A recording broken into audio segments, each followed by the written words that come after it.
ஆண்டவராகிய இயேசு கிறிஸ்துவின் நாமத்தினால இந்த பதிவை கேட்டுக்கொண்டு இருக்கிறவங்க யாவரையும் இயேசு கிறிஸ்துவின் நாமத்தினால வாழ்த்தி வரவழைக்கிறேன். இந்த நாளிலும் கூட அப்போஸ்தலர் நடபடிகள் 9ஆம் அதிகாரம் 32 வசனம் முதல் 34ஆம் வசனம் வரை உள்ள ஒரு வார்த்தையை நாம் பார்க்கிறோம். ஐனையா என்று சொல்லப்படுகிற ஒரு மனிதனை குறித்து நாம் பார்க்கிறோம். இந்த இடத்துல இந்த ஐனையாவை குறித்து நாம் வாசித்து தியானிக்கும் போது அவன் திமிருவாதத்தினாலே பாதிக்கப்பட்டவனாக காணப்படுகிறான். இவனுக்கு இந்த திமிருவாதமானது இவனுக்கு ஒரு வியாதியாக எண்ணப்படுகிறது. கடந்த 8 வருடமாக இந்த ஐனாவை பிடித்துக் கொண்டிருந்த இந்த வியாதியானது எப்படி விடுதலையாகிறது?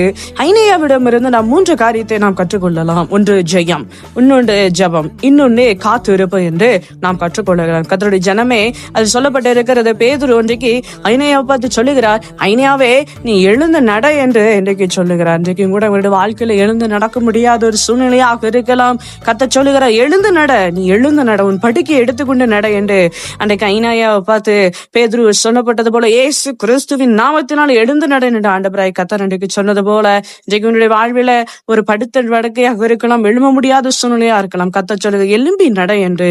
அன்றைக்கு ஐனையா அன்றைக்கு எழும்பினதுனாலே அந்த பட்டினத்தார் யாவரும் அவருக்கு கர்த்தருடைய திரும்ப என்று பார்க்கிறோம். அதுக்கு ஏற்ற நாம் இன்றைக்கு எழுந்து நடப்போம், ஒரு சிறு ஜெபம் செய்வோம். கர்த்தாவின் நல்ல தகப்பனை எழுந்து நடக்கத்தக்க கிருபை பாராட்டும் என்று நாங்கள் விசுவாசிக்கிறோம். ஐயா, இப்படிப்பட்ட ஜனத்தார சகோதர சகோதரி ஆசீர்வதிங்க, ஏற்று நன்மையை கொடுங்க, கருத்துல ஒப்பு கொடுங்க. இயேசு கிறிஸ்துவின் நாமத்தினாலே ஜெபிக்கிறோம் நல்ல பிதாவே, ஆமென்.